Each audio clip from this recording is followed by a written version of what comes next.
And I remember when I took the bandages off for the first time, and it's weeks, you have to leave those damn things on forever. When I took the Mm. bandages off for the first time and I looked in the mirror, I could see myself from the waist up. And the first words out of my mouth were, "Oh, there you are." Aw. I know. Hello and welcome to the 50 Shades of Gender podcast. We get curious about all things gender, sex, and sexuality, as well as relationships, feminism, the inclusive kind, mental health and kink, and all that makes us humans unique and diverse. From body positivity to body dysmorphia, it's all welcome here. If you like what we do and want to make a contribution, you can become a patron on Patreon. Visit patreon.com/50 Shades of Gender or buy us a coffee. Links are on the website. Now, join us on a journey of inclusion, acceptance, and respect. I'm your host, Esther Lemons. I am a cis queer woman, and my pronouns are she and her. In this episode, I have a conversation with LAURENCE SARNO, a former entertainer and journalist who now runs a marketing communications consultancy. Lawrence's pronouns are he and him. He generally describes himself as a trans man, but his joke about labels is that he's everything in LGBTQIA except the L and the A. Find out what that means to Laurence in this episode. We also talk about being perceived as you are, a very speedy transition journey, privilege, what we can learn from unconventional relationship styles, embracing who you are, unpacking judgments, and becoming your most authentic self. Please be aware that there is mention of depression and suicide in this episode. To clarify some terminology that is used in the episode, NSA is no strings attached. It was recorded on the 2nd of June 2021. Now let's get into the episode. Hello and welcome. What's your name? Hello. I'm John Laurence Sarno, and most people call me Laurence. Hello, Laurence. So let's talk gender stuff. Let's do it, Esther. Yeah. So what labels do you use for yourself and what pronouns do you use? Okay, well, the pronouns I use are he, him. Mm-hmm. I'm very binary. I am a man. The joke I make about labels is that I'm everything in LGBTQIA except the L, because I'm not a woman anymore, so I can't be a lesbian, and I'm definitely not asexual. So except everything in LGBTQIA except the L and the A. But I generally Good. just say I'm a trans man. That's easier, isn't it? I Yeah. guess for conversational purposes. Or in conversation, I'm a Yeah. man. Yeah, totally. Yeah, I hope to get to a stage where we don't have to use it anyway, like to clarify if someone is a man or a trans man. Like it shouldn't matter, should it? So, but there you go. That's not where But we're at yet. you've brought up an interesting point. I think for right now, Yeah. and probably given my age, probably for the rest of my life, it will be necessary for me to identify as a trans man because I'm on a mission in life to normalize transgender people. And the first way to normalize anything is to be out about it. Mm. So my heroes are the gay and lesbian people from the 1970s and 1980s. I was living in the United States at the time, who came out as gay and lesbian because they realized, even though it could mean, their livelihoods, right? It could mean they could be rejected by their community. They could be rejected by their job. They could be rejected by their family. And they came out anyway because until the logic was, and still is, of course, that until you discover that someone you already know, like, respect is gay, then you're not going to start changing your mind about gay people because you're going to think, I don't know any of those people and they're all horrible. Whereas it turns out you know those people. They are your friends, they are your family, they are your colleague, they are your children's teachers, that kind of thing. So, Yeah. so Mm. really, I have set myself up as, I almost said as a target. Well, I guess that's true. Yeah. But I have, my position is I'm as out as a trans person can be, and I invite anyone to ask questions about that. In other words, my pledge is never to be offended or hurt. I can tell them that their question is perhaps wrong-headed and try to help them understand why the question they asked, might be offensive to somebody other than me, because it's my job not to be offended. But you get the idea. Yeah, that's so good though, because it's such a sensitive subject, and not everyone is willing or able or should have to do all the explaining all the time. Right, exactly. But the point is that I was thinking about it this morning, because on the telephone yesterday, for the first time in ages, well over a year, I was misgendered on the phone. I was leaving a message, and I gave my name, and then the person on the answering service said, "Is that Miss, Mrs., Mrs.?" And I said, "No, Mister." And she got all flustered and she wrote Mister. But then I realized how deflated I felt this morning, and I was trying to figure out, why am I feeling so low?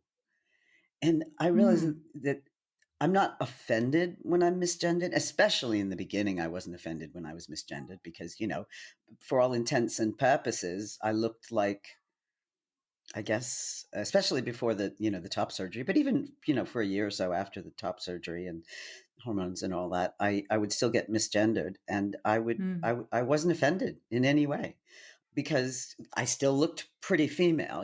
This is before my jawline started to get more square and my brow ridges emerged, and and all of those other facial cues that people get about what gender someone is. So I wasn't offended, but I find it hurts. It deflates me, and and I correct people with with all good humor. I don't let them know that it hurts, but I realize it's about the only thing that still hurts, and I guess that deserves some thinking, doesn't it? Yeah. So it's interesting what you say. There is a difference between being offended and just hurting because you are not seen the way you are. Yeah, right? yeah, exactly, Yeah, exactly. or heard the way you are, on the phone. But there you go. It's in my experience, and granted, there are a lot more trans women. I only have one trans man friend since I left California. In California, I had my support group, my trans masculine support group. So, I knew about 10 trans guys. But here in California, I only have one trans, well, they identify as non-binary, but they have gone through the same experience I have, meaning hormones and top surgery. And from what I understand from most of the trans men that I've met, it's why we're so anxious to grow a beard. Because it's awfully hard to misgender somebody with a beard. Right? Yeah, I'm sure that helps. Yeah. But the phone thing really threw me off, because Because it hasn't happened for a while as not well. for a long time. Yeah. Yeah. Poor woman. Wow. When I corrected her, she was awfully flustered. Yeah. It's an interesting one, isn't it, with the whole titles and prefixes thing. Yeah. Part of me is a bit like, why are they even necessary? They're a very old-fashioned thing, and if people want to use them, that's great. But a lot of the time, they're just forced upon us because we have no choice in the matter. Yes. Right? Yes. Yeah. And a lot of the time it's politeness. Of course, I was raised in the United States, and so you say yes, sir, and yes, ma'am, to everyone. Yeah. And I do remember the day, I guess I had started hormones maybe a year and a half earlier. And I walked into John Lewis, and I walked over to the kitchen appliances because I was setting up my new flat here back in England. And and the gentleman walks up and says, "Yes, sir, how can I help you?" And I went, "Ooh." Gender euphoria. Yeah, exactly. And but lately it's been quite an experience. So I belong to a business network, and it's an amazing business network. I mean, people there are they're truly there to freely share their expertise, you know. Mm-hmm. Mm-hmm. It's not just about getting referrals from each other and, boosting your own income. It's truly sharing your knowledge. We have a Mm-hmm. Slack group, and if I put a question on the business discussions channel, within half an hour, I'll have 7-10 answers. And then Mm. in the evening, I'll probably get some more when people go back and look at the Slack channels that they didn't have time to pay attention to earlier in the day. And what I've discovered recently is that new members perceive me as a flaming gay man. Which is brilliant. I love flaming gay men. I'm happy to be Yeah. identified with them. It's got a good ring to it, doesn't Yeah, it? doesn't it? Yeah, not just Yeah. gay, but flaming Flaming gay. queer. Yeah, love it. Yeah, yeah. It brings to mind images of like leather jackets with flames on them and stuff. Oh no, I think they're thinking of the way we used to use like flaming queer in the United States, Yeah, meaning yeah. like, and it's embarrassing. I am truly and always have been into interior decoration, right? Yeah. Absolutely, absolutely love color. Yeah. Love wearing colorful outfits, and I was like, oh my god, I have turned into a flaming queer. How fabulous! Yay. I don't knit, however. That's fair. But I do love Yeah. Broadway musicals and West End musicals. So that Really? counts. Yeah. See, I can't musicals are like, I don't know why, but I cannot stand them. I just can't. There's something about musicals that makes me go, no, no, no. Well, I think it's the suspension of Yeah. disbelief thing. If in your universe people don't just burst into song, then a musical will seem ridiculous to you, right? Yeah, it's just one of those things I just don't get it, and I Ah, never really have. So right, that's just not my thing. right. I like Yeah, singing and stuff and dancing. They're great. yeah, It's yeah. just You like just like the combination of like, just just say it. act You don't have of to sing it. Just yeah. The say it. combination of theater, talking, singing, dancing just doesn't work for you. Yeah, yeah. It's I got interesting, it. isn't it? I got Yeah, yeah. Each to it. their own. There you go. So, yeah, let's go back to some gender talk. Gender So talk. when did you come out? Well, I came out the same week I started treatment. I Wow. was incredibly privileged. For a couple of years, I was back in the United States, and I was living in Northern California, and just north of the Golden Gate Bridge. So just I could be in San Francisco in 15 minutes.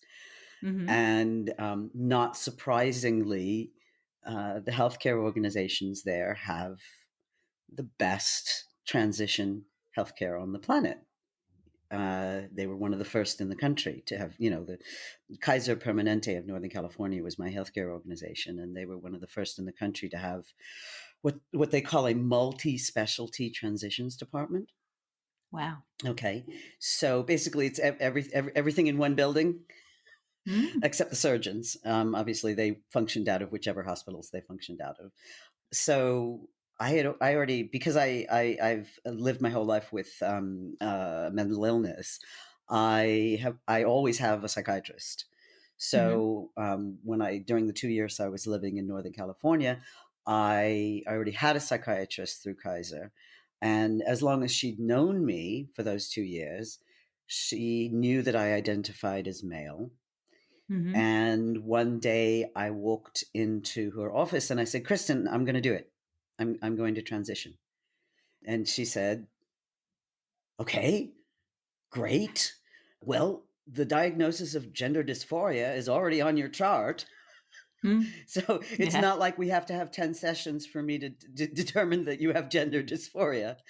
Mm. And so she referred me, so that was a Friday, and she referred me that evening to the multi-specialty transitions department. Mm-hmm. And I called them on Monday, and I had my first treatment on Wednesday. Wow. So that's Yeah, 5 days, amazing. including a weekend. Okay. Compared to the 5 or 6 years that it takes in the UK for someone to get Mm. accepted by a gender identity clinic. Mm. Yeah. And of course, you know, when I went, the first thing I had to do is that when I went in on the Wednesday was I had to see my gender therapist. So they have Hmm. gender therapists, and whenever possible, the gender therapist that you're assigned is like you. So my gender therapist was transmasculine. Right. Okay, That's really and good. yeah, yeah, and he ran our weekly drop in support group as well. But because of my age and there had never been any question, you know, that I always identified as male. And this had been public knowledge to, you know, all my friends and family for many, many years. He Hmm. didn't have to go through those sessions. He might have had to go with another person saying, are you aware of all the ramifications, blah, blah, blah. Do you understand, you know, the things that Hmm. they, as a duty of care, have to go through with Yeah, of you. course. Yeah. Yeah. But Hmm. that wasn't the case. And so he said, well, pending the result of this conversation, I tentatively set you up with an appointment this afternoon with the GP. Would you like to see her now? And I said, I would love to see her now. And, Mm. you know, and I walked out with a prescription for injectable testosterone. Wow. Yeah. Yeah. That's incredible. Yeah. Yeah. Yeah. And I was extremely privileged because given that I was living in Northern California, I mean, the only response I got from colleagues, family, friends was congratulations. Mm. You know, there was no Yeah. kickback.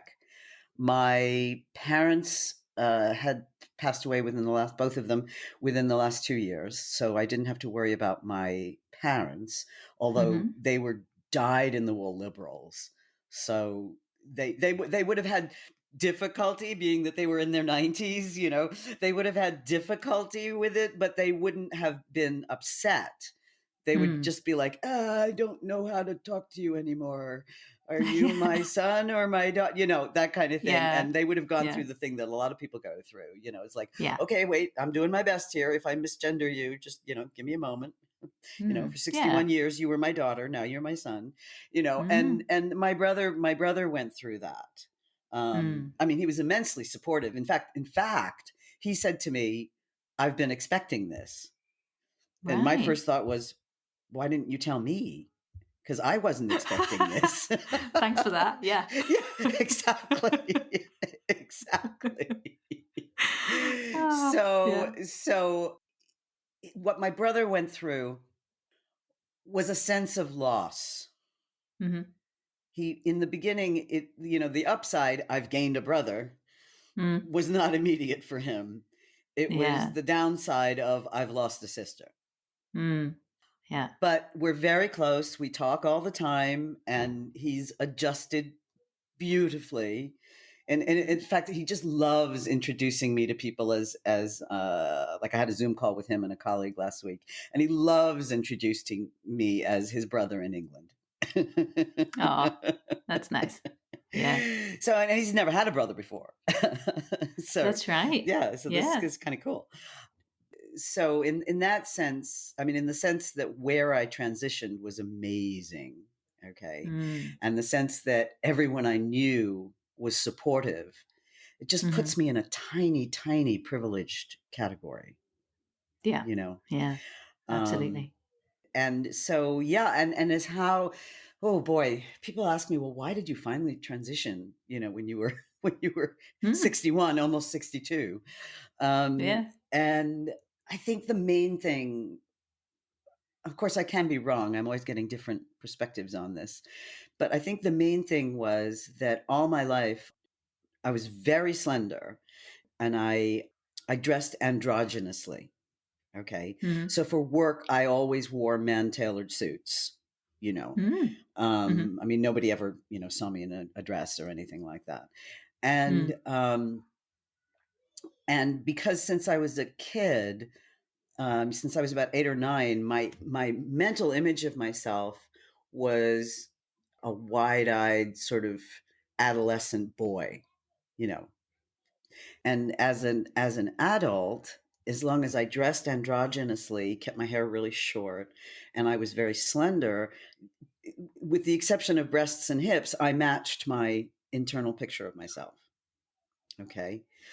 And then I went through menopause, and I gained weight, and I turned into this matronly, big bosomed, big hipped, matronly woman. And I couldn't look in the mirror. Wow. I mean, and so I don't know how you blow dry your hair for 2 or 3 years without looking in the mirror, but somehow I managed, you know. And I Mm. never looked in a full length mirror. And now my husband at the time we've belonged to this incredibly queer friendly polyamorous community in Northern California since 1989. I've known my husband all my life. I only was married to him for 2 years. It turns Mm. out turns out that the only mistake we made in 51 years of friendship was getting married. Um, That's fair. and we are now back to what we should have remained, which is dear lifelong friends. But anyway, Oh. because of the history that I have with Ted, and the fact that we've hung out with these amazing people all our adult lives. I was working at my desk and Ted was working at his desk, and I literally don't remember making a decision. I just looked up and I said, "Ted, I'm going to transition to male." And he went, "Okay." That was it. That Yeah. that was the whole conversation. And then I saw my psychiatrist the next day, and I told him the result. And I called the transition clinic on Monday, and I told him the result. And and he just he was just incredibly supportive all the way through. Yeah, he was amazing. I mean, there were difficulties, and if the thing about Kaiser, I told you that they had a drop in weekly transmasculine support group. Of Mm. course, they also had a trans feminine one. They also had a non-binary one, because at Mm. Kaiser there is no set pathway. Okay. That's really good. No Yeah. set pathway. You can choose whatever treatment you like. You can identify as however you identify. There's a menu and you make your choices. Mm. And but there was also a drop-in support group for partners of people who were transitioning, as Mm-hmm. well as a drop-in support group for parents and families of people who are transitioning. Mm. And at one point, Ted did start going through some difficulties. I asked him if he wanted to go to the drop-in group, and he thought about it for a little while, and he said, "No, I think I just have to keep asking you questions and sit with it," Mm. which was fine, But Yeah. I'm Yeah. not saying it was all peaches and cream, but I'm saying that the big problems that you would think people would have, like your sex life and things like that, just didn't even come Mm. up. Just didn't. It just the question just did not even arise, Mm. which was amazing. So yeah, my transition had nothing to do with our realizing that we made a mistake when we got married. Yeah, that was. Separate journey. Yeah. Yeah. We separated for excellent reasons that had nothing to do with my transition. That's good. Yeah, Well, yeah, yeah. as good as it can be, of course. Yeah, Yeah. yeah. And then Yeah. and then when I had my top surgery, I had been going to the gym like 3 times a week for about 2 months. And then the last 2 weeks before my surgery, to build up my upper body so that I didn't go from an hourglass to a pear. And then the last 2 weeks I went every day. Okay. Mm. So, I had pecs. Mm. And I read these big pectoral muscles, big arm and shoulder and neck muscles and all that. And then my surgeon was brilliant. He very carefully sculpted the line of the surgery to go right under my pectoral muscles, so that so when the scar started fading, it would basically be hidden by my pecs. So Mm. he did an amazing job. And I remember when I took the bandages off for the first time, and it's weeks, you have to leave those damn things on forever. When I took the Mm. bandages off for the first time and I looked in the mirror, I could see myself from the waist up. And the first words out of my mouth were, "Oh, there you are. Aw. I know." Oh, sorry, I Oh, got goosebumps thinking about it again. yeah, I bet. That's so moving. Yeah. Yeah, yeah. Although I have to be honest, my physical body did not turn out to be. I mean, you get what you get when you start taking testosterone, right? And Yeah. no, the slim-hipped, wide-eyed adolescent boy did not emerge.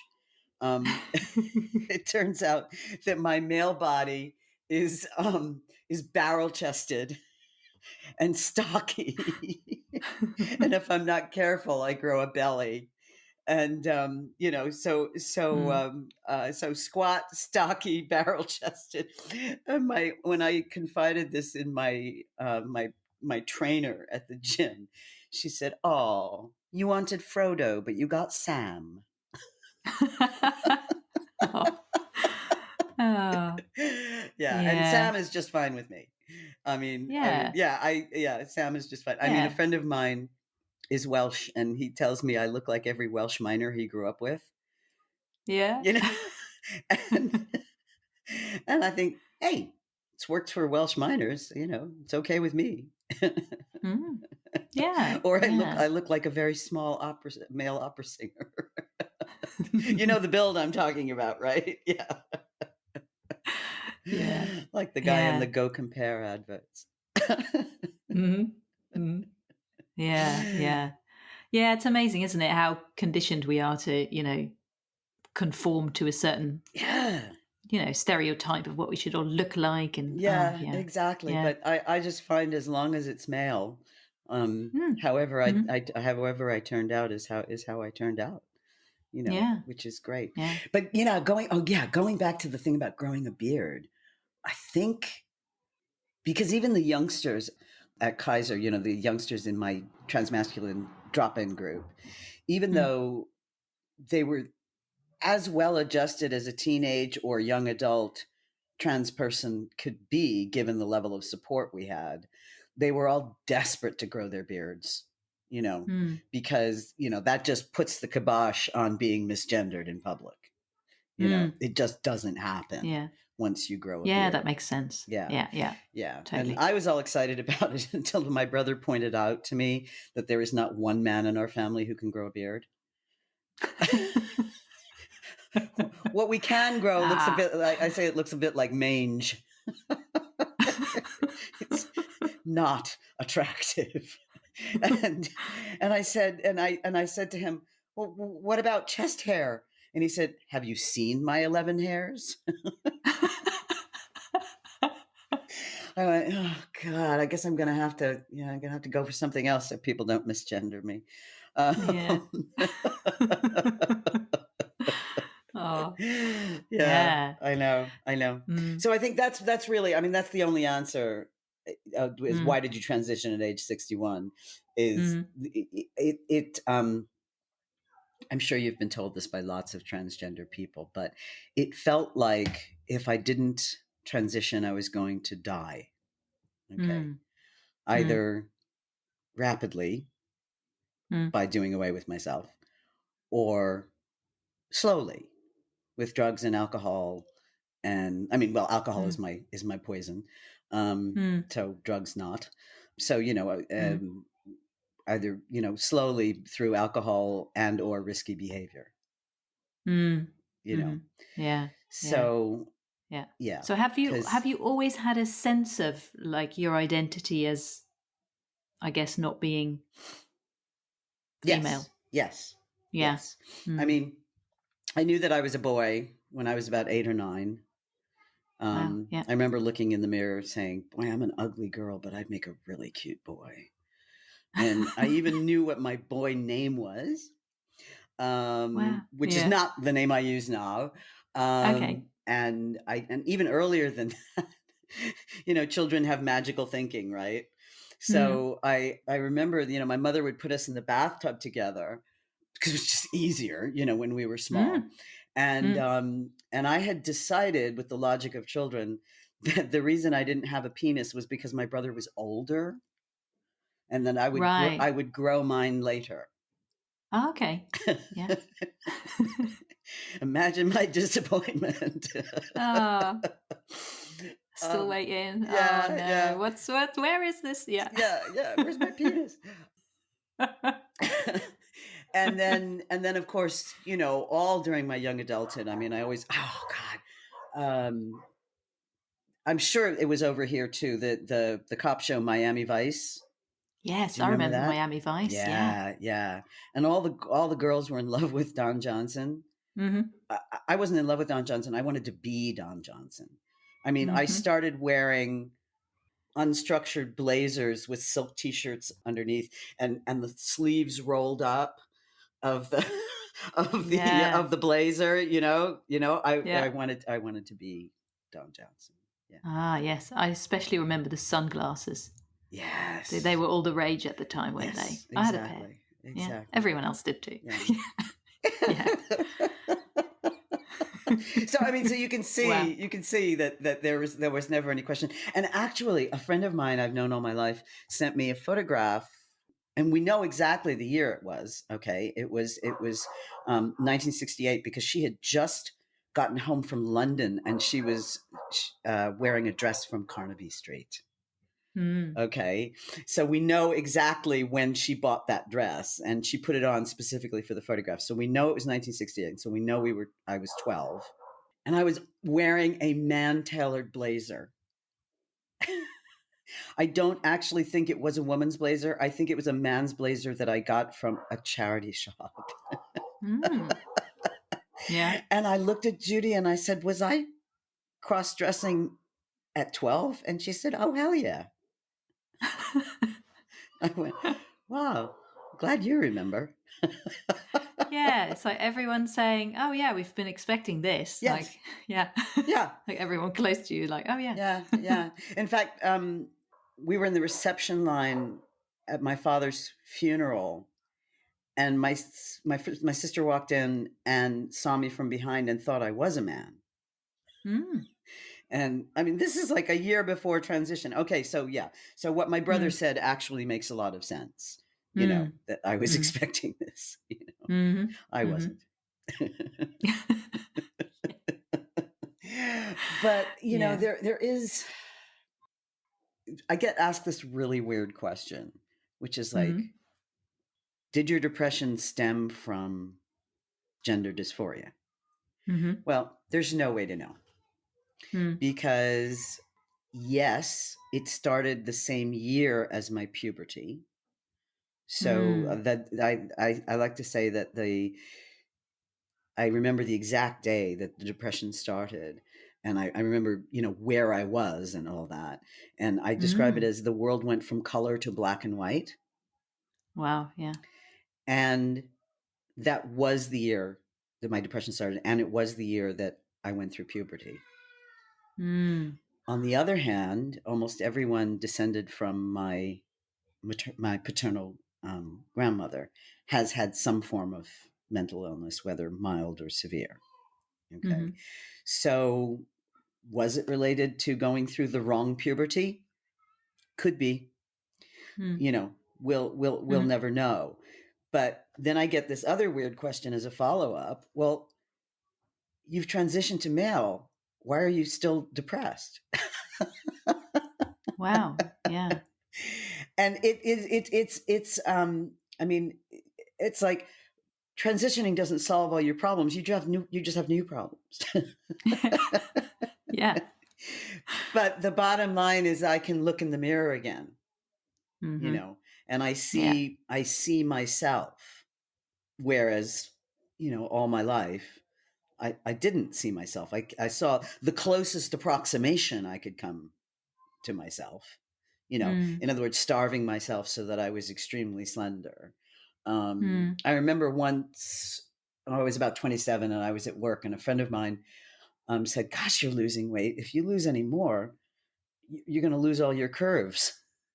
And Mm. of course, this was what? This is 1983, I think. And I didn't really have any words for transgender, and I didn't have any words for I identify as male. But the point was, in my head, when he said, "You're going to lose all your curves," in my head, I answered him, "That's the point. Mm. That's the whole point."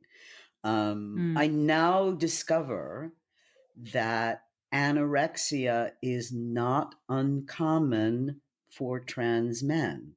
In other words, to have Oh, had anorexia to get rid of our pre transition female curves is mm, apparently a known thing. interesting. So when I told my psychiatrist I had had anorexia in my late teens and early 20s, she went, "Yep, yep, that fits. Mm, You know, you were trying to hmm get rid of your curves, weren't you?" And the answer was yes, absolutely. I wanted to look like that little adolescent boy. mm, Yeah, hmm because that was the picture in my head, and I was trying to match what I saw in the mirror to the picture in my head. Yeah, that makes sense.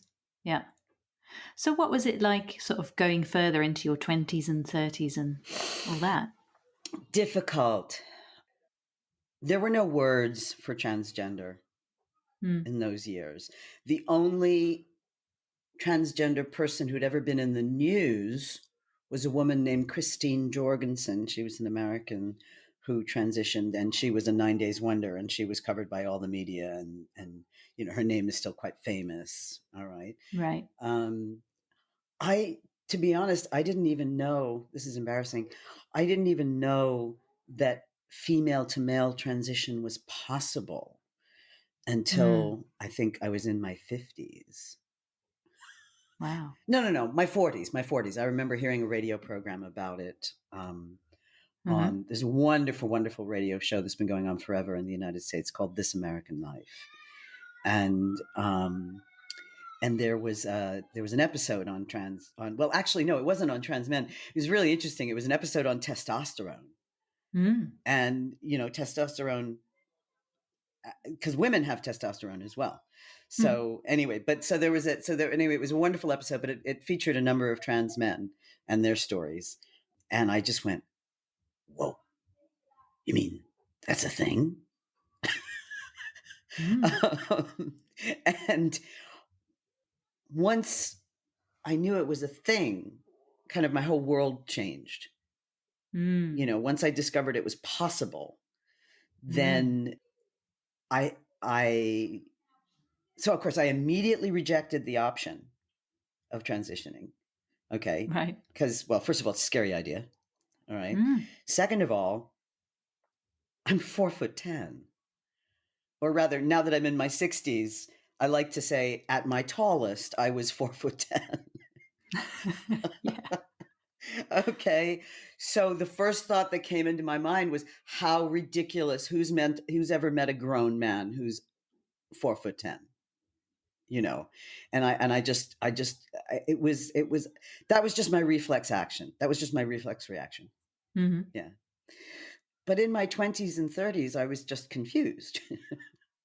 There was no mm, language for this, mm, but I didn't seem to fit in anywhere, you know. And mm, I was definitely not like other women. And I didn't make a point of not enjoying the things that other women enjoy, with the exception of mm, interior decoration. Um, but like I've never read a woman's magazine in my life. I mm, just I don't care. mm. you know. Well, that makes two of us.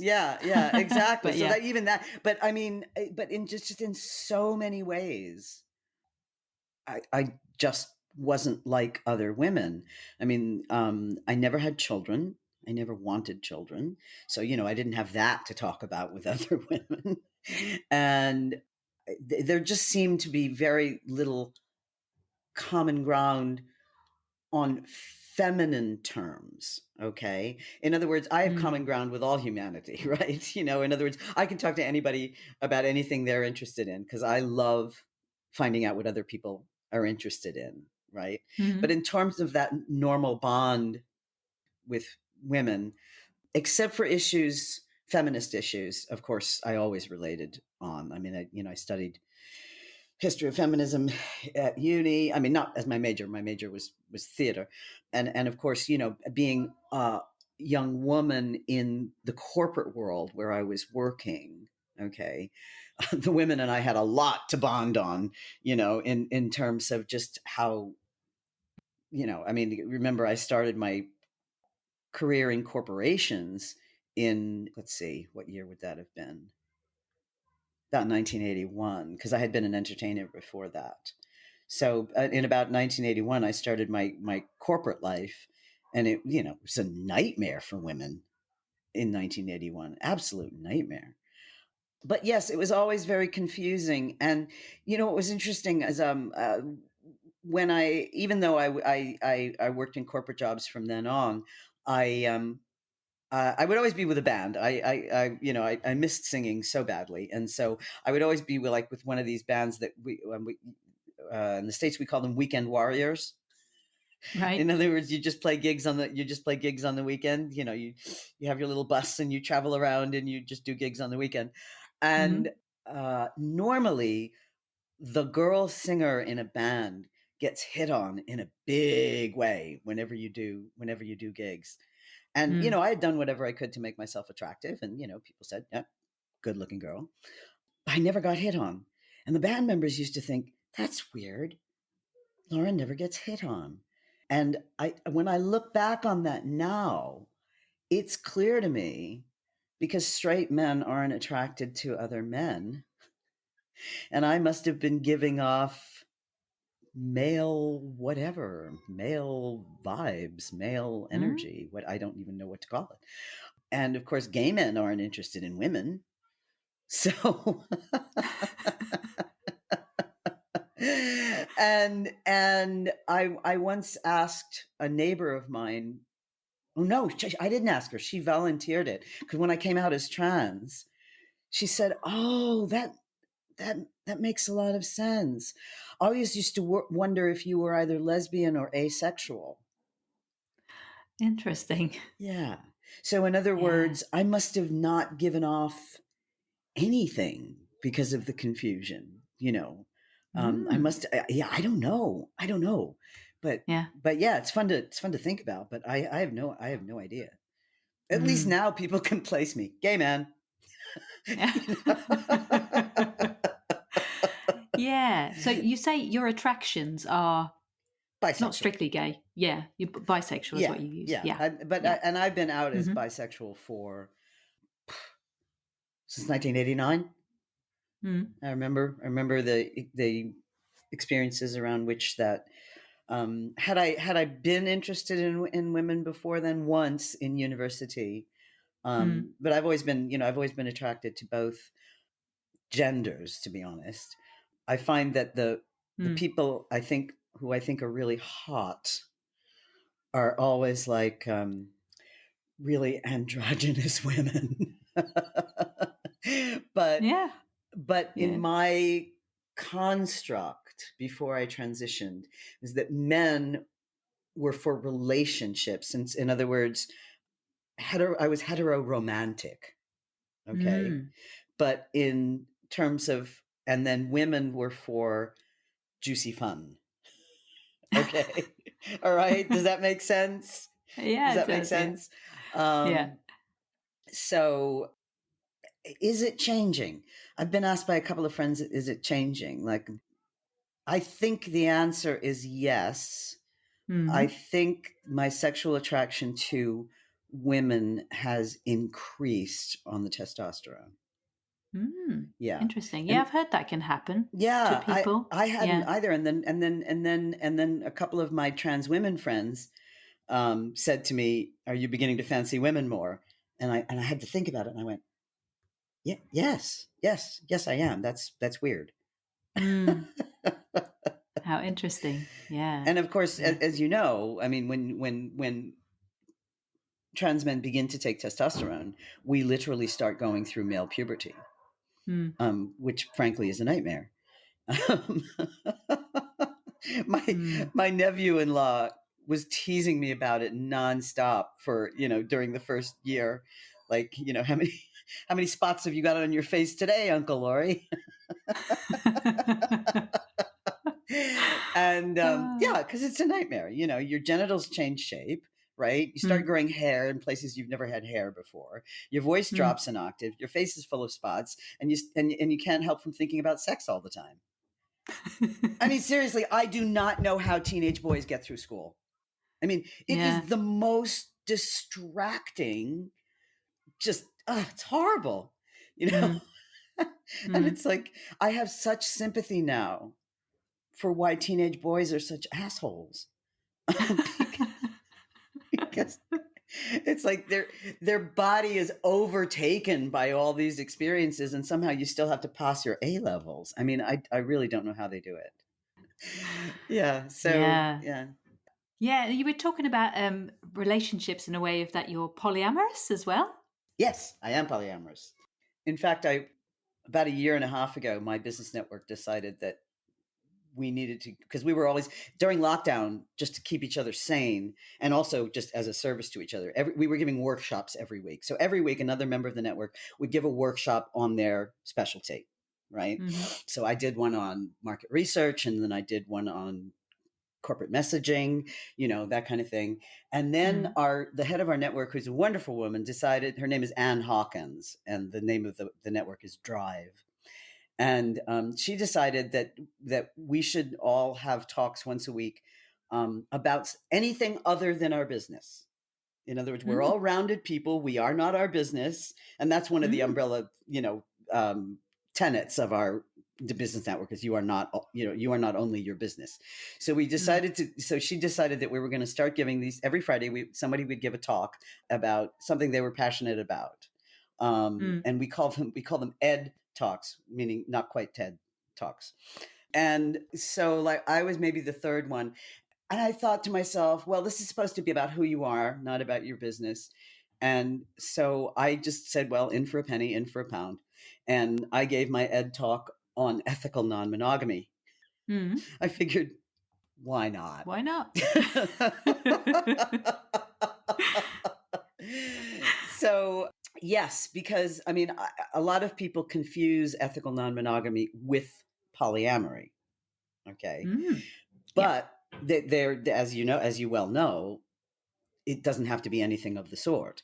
I mean, polyamory is a subset of ethical non monogamy, meaning that you're capable of having romantic sexual relationships with more than one person at a time. Okay. So, of course, I like to say that there are as many kinds of ethical non monogamy as there are people who practice it. So, Mm. you have ground rules in Mm. some ethically non-monogamous relationships. The woman's allowed to go out and pick up, not pick up men, but the woman's allowed to go out and have sexual relationships other than the one with her husband. And the agreement is as long as it doesn't get romantic. Mm. So she's allowed to have no strings attached sex, as long as it doesn't get romantic. And and there's non-parity in relationships. So some ethically non-monogamous couples I know, they have the same thing. You're allowed to have NSA sex, as long as it doesn't get romantic, and both partners have that permission. But I know one couple where one is just not interested. Mm. So the wife has no strings attached sex, Mm. and the husband doesn't because he's not bothered. Mm. you know, I mean, you and I have mentioned kink, and for some guys, the kink is the cuckolding fantasy. So he's not Mm. interested in having NSA sex, but he's totally into the wife coming home and telling him all about it, and then they have really hot sex as she tells him all about the sex she had with another man, because that fulfills Mm. his cuckolding fantasy. Mm. But there are other. I mean, basically, there's no such thing as parity in an ethically non-monogamous relationship. In other words, every couple figures out what are the ground rules for us. Mm. Okay. And then they're constantly changing because, what if you think you're okay with your partner doing something and then they do it and then they do it and you go, oh, I was wrong. I don't like that. Mm. So you have to be Yeah. willing to constantly renegotiate. Right. Yeah. And, I like to joke that for something that's essentially about sex, ethical non monogamy sure takes a lot of conversation. you know Right. it's Yeah. like it's like endless negotiation. Yeah, and it's so important though as well because it's it's something I've recently started exploring more. Yeah. And it is so interesting because it should be like polyamory or, non-monogamy 101 should be the same as relationship 101, because Absolutely. you start thinking about things like, what are my wants and needs? How to communicate them? What consensual? What is okay with you? Boundaries. Oh my goodness. All of that. Yeah, Yeah, absolutely. yeah. Absolutely. And one of the things about that is that obviously if you don't know what you want, you cannot communicate what you want. So in Mm-hmm. actually it comes before relationship 101. It becomes the relationship Yeah, between me, myself, and I, and exactly. once Yeah. once I figure that out, then I can communicate it to my partner. Mm. Mm-hmm. And Yeah. so as you've discovered, it takes an awful lot of soul searching before you can enter into an ethically non-monogamous relationship. Yeah. Yeah. Yeah, Because it will just amplify stuff, right? If you have any issues that you're not aware of, absolutely. like, yeah, go down this path and it will bite you on the arse, right? Exactly. Exactly right. If you haven't Yeah. looked at it, it will come up. Yeah.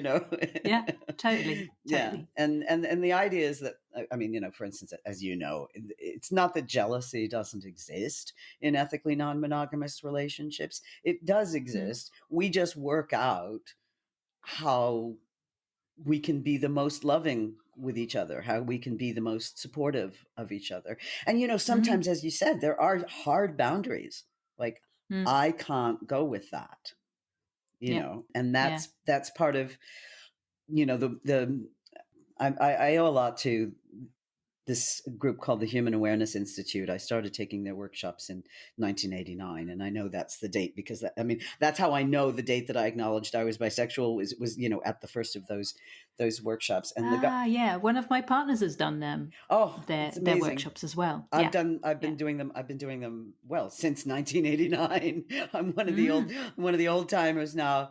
And Mm. the guy who founded the Human Awareness Institute, Stan Dale, used to say, "Ask for what you want and be willing to hear no." Yeah. And both Yeah. halves of that sentence are equally important. Totally is. That's something I'm, getting used to as well. Yeah, Yeah. yeah, Yeah. Yeah. yeah. I Totally. mean, Hmm. being conditioned as women growing up, Esther, you and I are conditioned not to ask for what we want. That is so true. Yeah, And it's something I am now learning yeah, and realizing that that is something I'm very, very uncomfortable with. yeah, And like, wow, that yeah. is actually a thing, Yeah. Yeah. Yeah, it Yeah. absolutely is. And I remember early on in my sexual relationships that men were quite shocked about the fact because I mean I'm talking the 70s and early 80s, men were quite shocked Mm. when I would be kind of specific about what I wanted.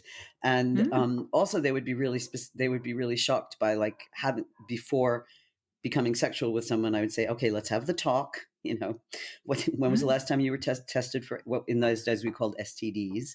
When Mm. was the last time you were tested? Okay, I Mm. understand. And then and also, just basically, okay, here's my thing. You absolutely must take a shower before we have sex. Full stop. That kind of thing. And guys were like, whoa, who is this chick? Yeah. Yes, I have been told that I come at it like a man, but surprise, I am a man.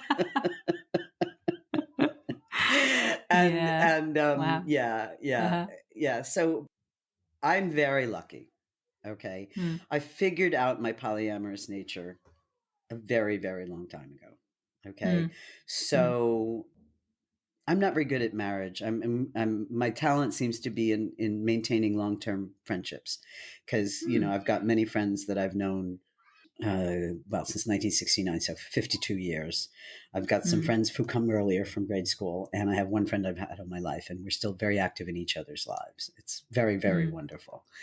But I don't seem to have a talent for marriage, so I was married 3 times. But I'm very lucky that marriage 2 and marriage 3 began with the ethical non-monogamy assumption. Mm. Most relationships, when we start them, there's no conversation about that, and the Yeah. assumption is monogamy. Mm-hmm. So Yeah. luckily, I understood myself well enough so that there was no assumption of monogamy in marriages 2 and 3. Mm-hmm. You know, Mm-hmm. but I think I again I talk about privilege. I mean, I feel extraordinarily privileged because of the life experiences that I've had. It hasn't helped me create a long-term relationship, but at least there hasn't been a lot of messiness. And because before 1989, I was just a lying, cheating sack of shit. Okay, which did Ah, not match my perception of myself as an ethical human being. Obviously, it was at variance interesting. to Yeah. who I need to see myself as being. Mm. Okay, and so when I discovered that ethical non-monogamy was a thing, I mean, obviously, I grasped it with both hands, because here was a way that I could resolve the moral, ethical person that I was raised to be with the lying, cheating sack of shit. Do you see what I mean? I could integrate, my non-monogamous nature with the ethics. Mm-hmm. Yeah. Yeah. So that's how that came about. Yeah. Yeah. Wow. Yeah. See, I think it's great when you accept and embrace all these facets of who you are Yeah. Yeah. and Exactly. be authentic about it. I just really just think that is me, and monogamy is just not for me, and that's that. Yeah. Yeah. Or Exactly. like being a woman is not for me, and Yeah. that's that. Being hetero is not for me. There you go. Yeah, exactly. Yeah. Exactly. And Yeah. and the thing is, I think what you've just said applies to every human being on the planet, which is that if we're doing it well, life can be a journey towards becoming your authentic self. Mm. Okay. Yeah. In some cultures, it's easier than others. I mean, we live in a culture where you know lives can have second acts and third acts and fourth acts. In other Mm. words, we're not constrained by the situation into which we were born, and of course, Mm. that makes us some of the most wildly privileged people on the planet, because in I say many cultures, but I think in most cultures, you're really constrained by the situation in life into which you were born, Mm. whether that's the body you were born in, or Mm-hmm. the opportunities for you for what you do for a living, and things like that. Your social roles. Yeah. Most societies, you don't Yeah. get to change. You know. So Yeah. I think what you've True. said is to me is like the definition of a privileged life, is that if we Mm. want to, we can work towards becoming our most authentic self. Mm. Now I sound really Yeah. pretentious. I'm sorry. Guru Lawrence explains it all. No, no. I mean, that it's right, and then it all be crushed because a woman misgenders me on the phone. Oh, wow. Yeah. Yeah, yeah. I mean, Yeah. yeah, it's funny. Mm. I'm getting a Yeah, I mean, little, it is a privileged thing, absolutely, and it's yeah. also I would love to see it be more of a natural thing, that's available to more people. Oh, that would be Um, wonderful, wouldn't it? mm, Let's yeah, start with women in Saudi Arabia being able to drive. yeah, that's a thing. Yeah, Yeah, exactly. wow. Mm, It's just when I look at how far we have to go in other cultures in the world, and how far we have to go in terms of kindness to each other in our own Western cultures, I think, oh, mm, we have barely scratched the surface of humanity. You know, yeah. mm, I mean, I like to say that everybody's racist, everybody's homophobic, everybody is all those terrible things, okay? Because we can't mm, help it. mm, All right. Our brains are judgment machines. Okay. We see somebody, our brain makes a judgment. There's nothing you can do about that. Right. What you can do is alter your behavior. What you can do is mm. recognize, oh, listen to that funny judgment that popped into my head, and then send it away. Yeah, You don't have yeah. to act on it. And And be aware of it at yeah, least. Yeah, that exactly. happens because it's built into all of us. Yes, we can't help Like, it. yeah, and older things because you might think as a woman, obviously misogyny is something that I don't agree with, but it's Right. still built in. It's still there because it's part of Absolutely. society. Same with people who are transphobia is built in. People Yeah. of color, racism built in. Yeah.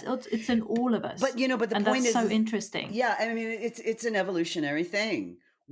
Our brains are trained to see something, and if it's not like us, it could possibly be a threat. Mm, Whatever it is, mm, if it doesn't match our image of our people, mm, okay, then it's a threat. So in other mm, words, so we know why our brains developed that way, obviously to, so that we could all, so that the species could survive. mm, It's not useful now in our society. It doesn't mm. help us. It doesn't have a current Totally. evolutionary function, but we can't unwire it. Yeah, it's true. Wow. Well, is there anything that we haven't talked about yet that you would like to say or like to add? I know we could talk for Oh, hours, I'm we sure. Oh my could, we goodness. could, Yeah. we could. Well, I think just that this is the first time. I mean, as you know, my podcast doesn't launch for a couple of months, but this is the first time I have said publicly that I am a person you can ask any questions of. Mm-hmm. Okay, so yes, I'm on Twitter at Laurence Sarno, and Lawrence is spelled with a U, and I really encourage people to ask not just the supportive questions, because my friends and family and business network people all ask the supportive questions like, how can I be a better ally and things like that. I want people to think of, the podcast when it comes out, or now I want people to think of me as everything you always wanted to know about transgender people, but were too polite to ask. Mm. Yeah. Okay. Yeah. And Yes. obviously, I can only answer from my own experience. But when I get asked a Yeah. question, like about some questions about trans women that I don't know the answers to, obviously, I will make a point of going out Mm. and getting those Yeah. Yeah. answers. So your podcast that is going to be out In a couple of months, soon-ish, yes, in a yes, we couple of start we months, start it's recording tomorrow. oh, how exciting. Yeah. Yes, And it's it's called tell us about it. Ask a Trans Man, Mm-hmm. and it will be available on all the places you find your podcasts. Mm-hmm. And we are also going to be launching it on Patreon, Mm-hmm. so that at some point we hope that we'll have enough sponsors that basically to pay the producer. Yeah. Yeah. And you can write to me at thetransman at askatransman.com. Mm-hmm. And I think that's it. Brilliant. Well, I look forward to listening. Me Yeah. too. Yeah, I mean the bottom line is that it's kind of stupid because I'm starting a new consultancy at the same time. So I'm trying to start a podcast and a new business at the same time and keep my current clients happy. And the timing of starting the podcast was really stupid, but I had so many friends in and out of the transgender community who said you've got to do this. Mm. You've got to Mm-hmm. do this for us. you know Mm-hmm. and and my mother raised me to understand that if you're able to do so, you should. Mm. So we'll Yeah. find out if I'm able Yeah. tomorrow. Esther, this has been so I much have no fun. doubts. This has been so much fun. I'm so glad you It invited has me. been. Yeah. Yeah. That was great. Thank you so much for sharing. Oh, you're very welcome. You can find out more details on the website at 50shadesofgender.com/Laurence with a U, where you can also read the transcript, and you can find Laurence on Twitter at Laurence Sarno. Thank you for listening to the 50 Shades of Gender podcast. You can find us online at 50shadesofgender.com, on social media, and on YouTube. Again, if you'd like to support us, please consider becoming a patron on Patreon. Visit patreon.com/50 Shades of Gender or buy us a coffee. Links are on the website. We hope you will listen again. Until then, stay curious and open-minded. Yay. You can turn off the recording and then we can still talk. Or if you turn Yeah, off the that's cool. recording, does it turn us off from each other? No, it doesn't. Oh, No, okay. no.